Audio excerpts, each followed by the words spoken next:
Welcome to Backroom Talk.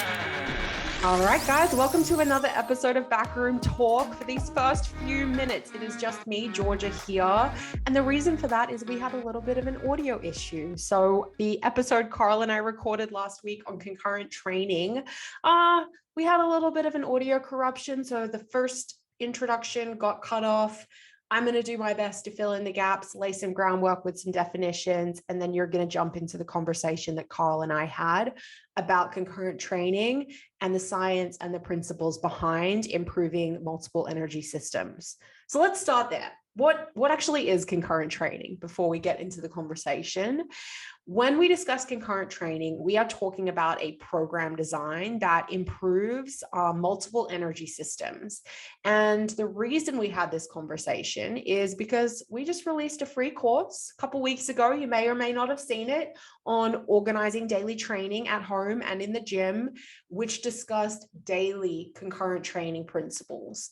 If you haven't downloaded that one already or signed up for that course and gone through it, it's a quickie. It takes like 20 to 30 minutes to go through, taught by yours truly. I will link it in the description so you can go and enjoy that after, because we're not rehashing the daily considerations in program design for concurrent training. We go a little bit deeper into the long term and some of the shorter term. So, mesocycle by mesocycle considerations that need to be in place to see improvements in multiple energy systems. Why is this something that's important for a coach to understand? Well, you are going to have people that come to you who want to see not just improvements in lean mass, but they also want to feel fitter. They want to improve their aerobics, or they want to, push capacity on their row, but they also want to get stronger at the same time. And concurrent training is how we can actually see improvements in multiple physical characteristics and minimizing interference between, those characteristics and different types of training that can happen. Because if we're not careful, and if we don't design training in a thoughtful way, then there are certain expressions, of our anaerobic energy system or of aerobics that can end up interfering with our ability to express strength, for an example. So you can see some minimization of results that can happen because it wasn't done in a thoughtful way. I do think an important caveat to this topic is that while you can see in the short term some almost maximization of energy systems, and for 2 weeks, we can really push the envelope and see some great gains in both strength and capacity. What studies have shown time and time again, and what the reality is that you cannot maximize all energy systems at the same time. In fitness, you can't be the best at everything. You can be pretty good. You can be well-rounded in multiple arenas, but there are always trade-offs when it comes to pushing the envelope in progression in one certain arena. You are eventually going to see drawbacks from that. So in this conversation, we really need to come back to the point time and time again that you can't maximize all energy systems at the same time for years and years and expect to see progress in all areas. Eventually, something has got to give. So we're talking about improvement. We are not talking about long-term maximization. Now, in the guide or the course, I should say, the free course that we put out, like I said, we discussed some daily ordering options, but we don't just think about that when we think about concurrent training. We also have to consider longer term considerations. So thinking about macro cycles, what do we want to achieve over, for example, a training year? What is the outcome that we're looking for a year from now? Do we want that person to improve their 1K row time trial, as well as putting 50 pounds on their back squat? So that'd be an example of a concurrent training goal that you might set in the long term that you're working towards. Then we think about shorter term considerations. So from cycle to cycle, as we get into laying out those months and mesocycles, what are we focusing on in each cycle? And is there certain times of the year that we're pushing the envelope in one arena versus the other? How long can we see linear progression in multiple areas at the same time? Is there an appropriate time and place for an undulating method for someone that is working on concurrent training improvements? So we got to think about the shorter term. And then we also need to think about what does that weekly split or that daily plan look like from Monday through Sunday? what are we doing on each day to see improvements in energy systems training? And the reality is that while you can train all 3 energy systems in one day, and that is something that I go over in the free course that we put out, an ideal situation, if we were to think about concurrent training, would actually be to separate it out and have, day 1 focused on resistance, day 2 focused on endurance, and go back and forth like that. So it is important to recognize that ideal situation, that might be the case. However, at the same time, people have limited schedules and resources, and they may only have 3 days a week to train. So in those cases, the principles that I discussed in that class can be really useful for organizing in, a day-to-day session, what concurrent training needs to look like for someone that's trying to hit on multiple characteristics in one day. So we're going to dive into the research and really talk about what does it mean to improve resistance and see changes in hypertrophy and strength, as well as conditioning and aerobics. So I'll let Carl and I get into that. As always, little call out to please like and subscribe. We do definitely appreciate that. Leave us a review on audio podcasts. We really, really appreciate when you take the time out to do that. And I'll see you on the other side of the conversation, guys. Enjoy. It's interesting because we think about aerobics so often. I say I think just broadly people think about aerobics. I think about aerobics very often. Yeah, me too. Yeah. I lay in bed at night. I'm thinking about intervals on the bike. Yeah. I get excited. Yeah. When I wake up and I'm like, got some intervals. I'm like, yes, really peppy. But anyway, they are good days. They are good days. But no, I think we think about challenging breathing. We think about challenging the aerobic system. We're not thinking about like what is happening in terms of mechanical fatigue from what is inside of aerobic work, especially on cyclical implements, right? Mm-hmm. Like the bike erg, where like they're breathing, it's challenging their breathing. But man, that's tough on your quads, like you said, going into a lower body day. So thinking not just in terms of this is resistance, this is aerobic, but what are the patterns and the contractions inside of those is going to help coaches clear that up and make sure they understand how those two things could interfere. Yeah, I know I just mentioned my Monday, but I actually switched up what I was doing on Mondays going into this cycle because of that, because I know I'm staying on the bike erg for probably another 24 weeks. And I'm like, and I was doing lowers on Monday, and on Tuesday I found myself messing with the damper, and I'm like, ooh, maybe a 3 today because my legs feel a little wobbly still, and it takes a little bit of time. So changing the upper and then hitting the bike erg on Tuesday, my legs just felt a lot fresher and a lot better. So there's always refinement, individualized refinement that can occur day over day if you're not taking a day off after every training day. I just want to backtrack for a second there and point out that you said 24 weeks on that bike erg. Important reminder that it's okay to do the same thing or variations of the same thing. Stick on that same cyclical implement for a long period of time. I'm at 12 weeks. Oh, I was at 12 weeks on Sunday, so it's a 36-week progression. So it's fun. It is, but mm-hmm. I don't think people think it's fun, which is a shame. I love it. It's a challenge. If you saw my Instagram post yesterday, I threw a perfect game yesterday, so that just felt really good. And then Lucy tried to say something like, "Oh, but it said 0.1 second way to the left." And I'm like, just worry about the pace per and worry about the RPM. Don't worry about that. That was a perfect game. Stop bringing Carl down. Yeah, that was a perfect game, girl. No, so considering the contractions, the patterns that go inside of work is important. It's okay to do the same thing for a long period of time. Where else were we going with that? And recovery mm-hmm. is individualized. So I think when thinking about laying out that daily plan from day to day, it's important to consider how is this one person going to feel going into the next session, and you're really not going to know until, through trial and error and through communication with that person, whether they noticed, they weren't able to get on the rower the next day because of how their quads were feeling. Exactly. Yeah. It's a good point. Yeah. Do you want to jump into some research? Let's do it. So what's the first study? This one was from... So this was actually the newer one. So this was published in 2020, I believe.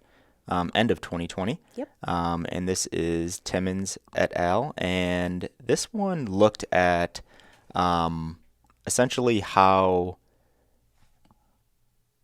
strength and hypertrophy, right? Strength and hypertrophy and endurance, honestly, were affected by splitting subjects into 3 different groups, and it was a 12-week study. And the groups that they split them into were only resistance, only endurance, and a concurrent training group.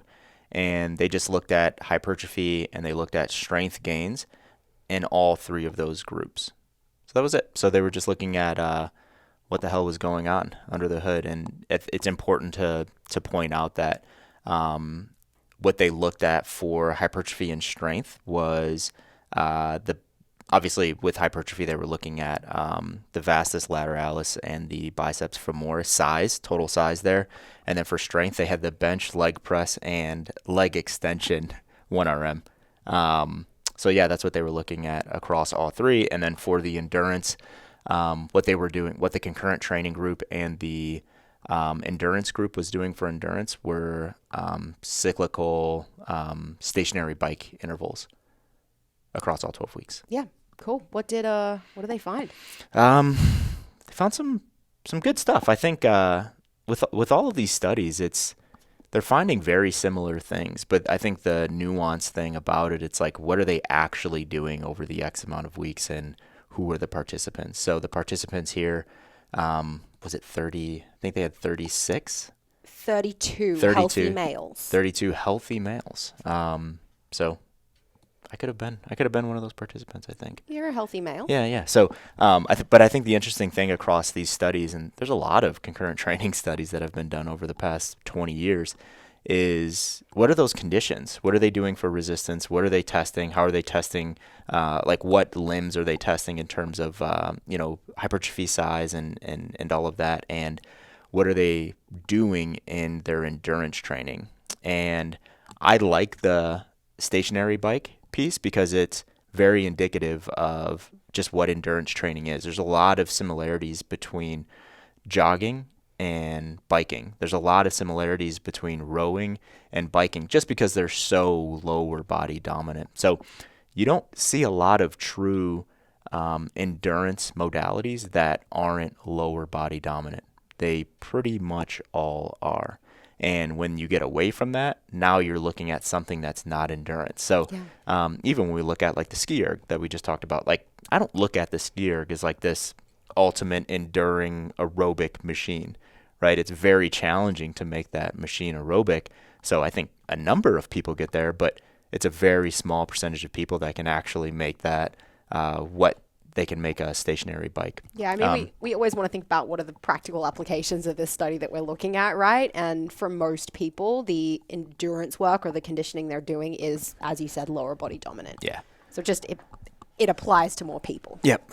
So there were 3 or 4 specific noticing. So the resistance and concurrent groups experienced similar hypertrophy.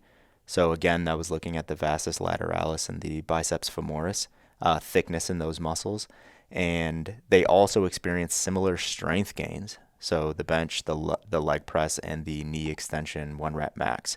So that was the resistance in the concurrent training group. So actually, let's lay out the things and let's talk about like our interpretation of those things. Second point, concurrent training group experienced a little bit of a regression between week 6 and 8. So between 6 and 8 and 12. Yep. So it came sometime in that window. So 6 and 8 and 12. So this tells us that intensity cannot exist over a long period of time because what they were doing was relatively intense in both groups. Which ties in pretty nicely to what you said starting this conversation. We can think about maximizing things over a 2-week period, but when we start to stretch things out into the longer term, that's when it becomes impossible. Yeah. It's like adaptation principles, right? How much can we actually give before our body's like, hey, take it easy, man. Had enough. Yeah, I've had enough. And then there's a couple other things. So endurance training, the endurance training group, they actually saw a decrease in everything except for knee extension 1 rep max. That number actually increased from week 0. Kind of makes sense given that they were on the stationary bike. Yeah. And something that was also mentioned was the hamstring length was decreased in the concurrent and the endurance training group. But that's not because they were doing endurance work. It was the type of endurance work that they were doing. So we know that cyclists have shorter hamstring length. So, if you're a football player, a soccer player, I know in some places that's the same thing. If you're a football player, soccer player, hockey player, like it might not be a great idea to cycle, accumulate a bunch of hours per week cycling, because that's going to decrease the length of that hamstring, which is going to lead to what? Hamstring tears when they now get on the field or on the ice and they're actually moving, or just strains in the hamstring. So what you're doing for those modalities is important as well. Yeah, and that is significant for those sports because they need to be able to accelerate and stop and start, and that's where you see prevalence of hamstring tears and strains. Yeah. Usually it's overstriding, like when you're, with like a sprinter or a football player, it usually happens at like the, 10, 15, 20 meter mark when you start to hit maximum speed. And those you're feeling really good, and that leg extends, and you just feel that little thing. I'm doing a turning thing for people that are listening, and you know what it is. I've torn my hamstring before. Not cool. Yikes! Yeah. Not saying flat out, you shouldn't be doing cycling and resistance at the same time, though, right? It's just considering what. Does that person then need to be able to go and do like after? sport specific? Yeah, definitely. Yeah, you're probably not going to tear your hamstring squatting. You could, right? You could, if you have if your range of motion is already crap, and or you just have very short tendons and muscles. Yeah, I mean that's a consideration, but I wouldn't say don't do resistance training and cycling just because it decreases hamstring size or length. Yeah. Okay. So those are the main takeaways and the main things that were kind of organized inside of the study there. How do those connect to the principles we discussed earlier? Yeah, I think the big thing that stood out to me, it's like you can get better in everything. Like you can increase everything if you do it the right way. Look at how they organize the training schedule though, right? Like they didn't do things back to back. Right, there was an adequate amount of recovery, blah, blah, blah. The thing that we could look at in terms of the endurance program and the resistance program, it was all linear, right? So what it tells us is that you can't follow this linear program forever, right? You're going to eventually get to a spot where you're going to have to shift it up. You're going to have to maybe back it up a little bit and change the program. So that's where the 6 to 8 weeks to 12 weeks, that sounds so weird. I'm just going to say 7 to 12 weeks. Agreed. 6 to 8 to 12 sounds, people are like, what the hell do you mean by that? So the 7 to 12 weeks where people started to see plateaus and actual decreases in, what they were putting out endurance-wise, and hypertrophy and strength gains. That's probably just telling you those people are fatigued, right? So I don't think it's the concurrent training specifically, because those people could have just been doing resistance training and they could have also seen that plateau or that decrease. And we know that, right? It's like, that's why we say 6, 8. For some people, you can push it out to 12 weeks, but they just need to shift it up, right? So they may have just extended that a little bit too long. So, I mean, my big takeaway was just confirmation, right? It's like, you can get better at multiple things if you think about it smartly. Yeah, and I mean, it may be, like you said, just extending out, pushing the envelope for too long a period of time, and those people may have just needed a little strategic deload in there somewhere to pick it back up. It may be that undulating periodization would be more appropriate for trying to improve those things together over the long term. Is that fair to say? Instead of pushing linear forever? Oh, so you're just saying like dosing it. Yeah. So like, okay, I want to continually do this thing. Yeah. That could be an option for people. More advanced people, obviously, right? But linear periodization. I mean, we've had a lot of discussions on periodization, so we won't go into it right now. But linear periodization is just safe, right? It's really safe. But as you get to those higher training ages, it's like, you may have to try different things because, there's not enough exercises and tempos and rep schemes to actually linearly periodize for the rest of your life if it's like maximization is what you're looking for. So those higher training age people, an undulating model could be an interesting concept to look at. So an undulating concurrent training model would be an interesting thing to look at. It's a lot of big words right there. Yeah. Yes, it is. A lot of syllables. You sound really smart when you say it. Let's talk about some common goals and I guess how this research and how other principles and research that have been done connect to those. So first up, it's like I want to get strong, but I also want to improve my conditioning. I want to get fitter too. What do we need to think about? Gosh, overall, there's models, right? There's models. I don't know if you remember. I think he's still rolling, but the whole hybrid thing. I forgot his name. He wrote a book. He's from the Carolinas. I'm not sure. Forgot his name, but anyway, he has some interesting things to say about like, hey, we can get stronger and more enduring over a long period of time if we do it right. And it's like, although I believe that, it's not the case for most people. It's just not, because we have to look at genetic makeup, right? We have to look at what people are actually capable of doing. For me, Georgia, it's going to be easier for me to increase my squat or get to an absolute squat number than it would be for you. You know what I mean? Because of, my makeup and my He's wearing a little powder and a little mascara today. No, I'm trying not to say like I'm a better squatter than you, but you're more powerful, explosive type 2, right? Or are you talking about my shitty squat mechanics? Which one were you taking a dig at? Well, I'm type A, but muscle fiber, yeah, definitely type 2. Did you get that? I did. Okay, cool. I'm also type A. No, yeah. Just like, let's just say like mechanically, right? It's easier for me to get there. Fair. So we have to look at that, right? Like that's a consideration that we have to think about when we think about individualization. So if we had the same coach and they were like, okay, I want to increase Georgia's squat and I also want to increase Carl's squat, our programs will actually look different. Our squat sessions could look very similar, but what we're doing around those squat sessions will look very different. Like you should have an A and B on your squats sessions and that's it. And maybe the next day you're taking it easy, you know what I mean? Or you're just doing some upper body stuff, because they need to really hyper focus on the things that you need to, clean up and all of that and what it takes for you to be able to go in and squat heavy on a daily basis. So when we look at someone that wants to get stronger and they also want to increase capacity at the same time, it's just going to change person to person. But we have to have something to go back to, and that thing is the principles, right? Like we have to look at the principles.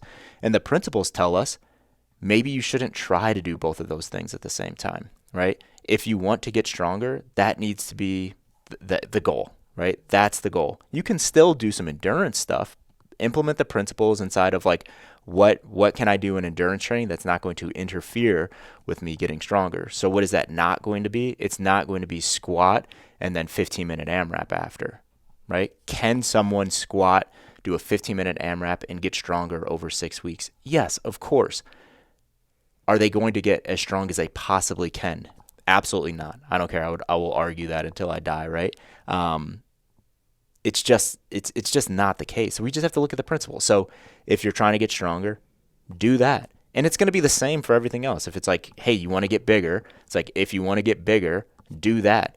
Doing endurance training isn't going to directly decrease muscle size or hypertrophy if you do it properly. But what does it do? It takes away from time that you could be spending training to create more tension in the muscle to increase muscle size and hypertrophy. So there's always a give and take. So for any one of these goals, we have to look at what is the main goal?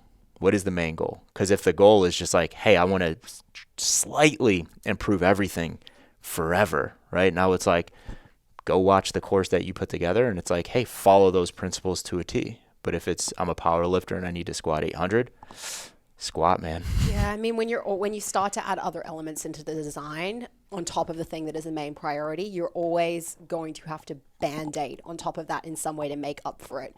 I.e., I want to get as jacked as possible, but I also want to work on my endurance. What is the energy expenditure that's coming from that endurance training? How many extra calories do we need to put in on the nutrition side? And what do we have to consider, again, in terms of, I did my bike erg intervals on Monday and now I want to squat on Tuesday, but I can't actually, generate the tension I want to because my quads are so fatigued. So there's always going to be that kind of like whack-a-mole. Do you remember that Yeah, game? Like I that do. that I do. element Yeah, where it's that's a like good. Yeah, that's a good visualization of that. you one thing pops up and you address that, but then another issue pops up and you have to address that, and that's okay. Like it's not necessarily wrong so long as you're prepared to consider all of the variables. But we can't just consider what's going on in the program. We then have to think about nutrition and lifestyle. And with the squat example you gave before, like just how challenging is it for this person to get into these positions, and how is that going to hamper recovery from person to person? And that connects a little bit nicely to that conversation we had with Michael Ban the other week too.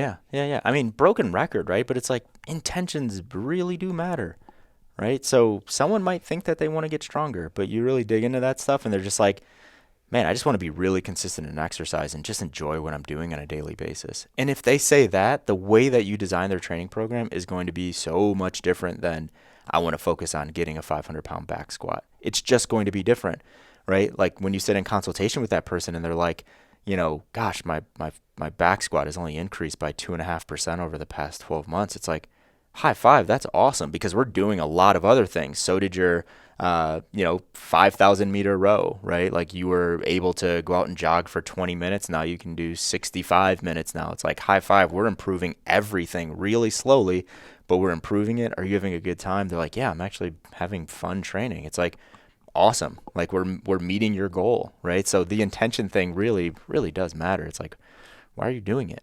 Yeah, it applies to all aspects of life, right? You can't be 100% in on everything at all times. Like there's got to be some give and take from different areas of your life. And I think that's just a great opportunity of how in the gym extends out to outside of it and teaches us, these lessons that we need to remember and carry with us. Yeah. Yeah, because if Georgia's like, hey, I want to move every day, it's like, all right, if that's the goal, it's to move every day, that program's going to look a very specific way. When you're like, hey, C wasn't that tough today. It's like, yeah, because we're going to do something again tomorrow, right? The goal is to move every day. And you're like, okay, cool. Yeah, I get that. We're not putting you in the shitter every workout and, having to take tomorrow off and then doing again the next day and then taking the next day off and then doing again. And then we get to a point where we're just like, my gosh, everything is feeling really good in the gym in terms of, or looking really good in terms of output and numbers, but I just feel like crap and my energy isn't good and all of that. If that's the goal because you're competing, in a month, that's cool. It's like we're super aligned on it. It's like, hey, there's an end to this, right? There's a means to an end. We're going to get there and then we're going to get you back to feeling good. But if there's no means to an end and someone just feels like crap, it feels like if to them, they're going to feel like crap forever, right? So, the intentions thing really, really matters, I think. It does. I mean, let's take, for example, the goal of I come to you and I tell you that I want to run a marathon a year from now, right? We've obviously got to do some running and improve capacity, and endurance is going to be a big focus. But just like you began the conversation saying, let's say I said it was a BJJ tournament a year out, like beginning of the year, we're going to be looking at weaknesses. There may be some resistance training that's, going on to shore up some injuries and areas and problems. But throughout that year, training is going to go towards the end goal, which is running that marathon. Let's say that person at the end of the year just wants to have had great experiences in fitness and feel good and look good and have great energy. Do we need to be sitting down and laying out training, following, short-term, longer-term concurrent training principles? Sorry, what's their goal is to run a marathon.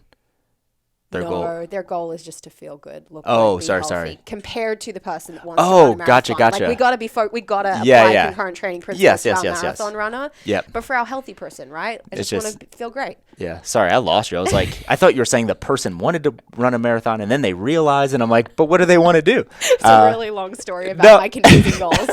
No. Yeah, that's right. I mean, it matters, right? Like the marathon, you're going to look at them and you're going to be like, okay, what is the intention of resistance training? It's like, we want to have more robust tendons, ligaments, and joints because we want to not get injured because we're putting a lot of running volume on them. What are we doing? We're probably not doing a bunch of bilateral stuff in resistance training Monday, Wednesday, Friday because they're running Thursday. You know what I'm saying? So we're really looking at that stuff and we're like coming up with this fairly nuanced plan of like getting them to that point. So we know the intentions of their endurance training, get them ready for a marathon. We know the intention of the resistance training, the robustness of tendons, ligaments, joints. Maybe they have some imbalances you want to square away. So you're solid, but someone that's just like, hey, I just want to look good and feel good, but I also want to do, things that I enjoy and that I'm capable of. It's like, yeah, you're not looking 4 years out and you're like, we need to do this, this, and this, and gain, pain, and sustain. You're just like blending that stuff, and you're, having conversations with them, and you're making sure you're on the same page, and they're still enjoying everything, and you're still giving them something in an exercise that they not only enjoy, but that's actually making them better, right? So yeah, I think no matter what, we always have to look at progression. We can't just say, okay, you're a general population person, we don't want to get better. I think everyone wants to get better, and as coaches, we should want everyone to get better. It's just what the definition of better is just going to be different for each one of those people. Yeah, and we're not using like one kind of energy system training to support the other. We're making sure that they complement each other for that person who just wants to be well-rounded. Yeah. There's obviously considerations that go into the design and making sure that patterns are being applied in a smart way, but it's just not quite as nuanced as if we're using resistance training or gain to support going out and running. Yeah. Except by the results of the study, you're testing a 1 rep max knee extension, and you're doing a bunch of bike erging or stationary biking, and you retest that. You could tell your client, like, hey, I knew what I was doing there. Just trying to increase that 1 rep max knee extension. I use that all the time with my clients. It's my favorite fitness monitoring exercise. Emma, we've been doing a lot of bike erging, so we need to test that knee extension. There we go. We should do our own concurrent right? training studies here. Yeah, that's a good idea. Yeah, it could be pretty fun. It's a very good idea. There we go. All right. Anything to wrap it up? No, I think that's good. All right, guys. Well, as always, please make sure you like, subscribe, and leave us a review. And we will throw all the links to everything we referenced today in the description. So go ahead, click around, have some fun, and we'll see you next week. Thank you.